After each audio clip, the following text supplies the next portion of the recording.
Ya, ada beberapa yang diketemukan ya.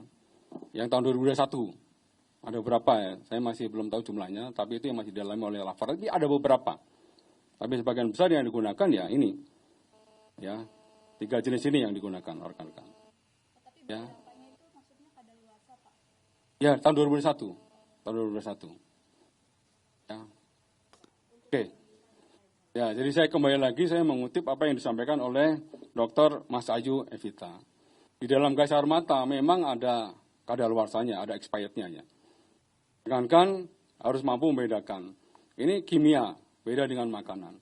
Kalau makanan, ya ketika dia kadaluarsa, maka di situ harus ada jamur, ada bakteri yang bisa mengganggu kesehatan.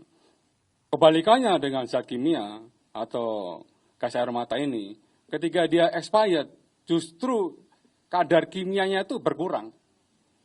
Ya, sama dengan efektivitasnya gas air mata ini, ketika ditembakkan, dia tidak bisa lebih efektif lagi.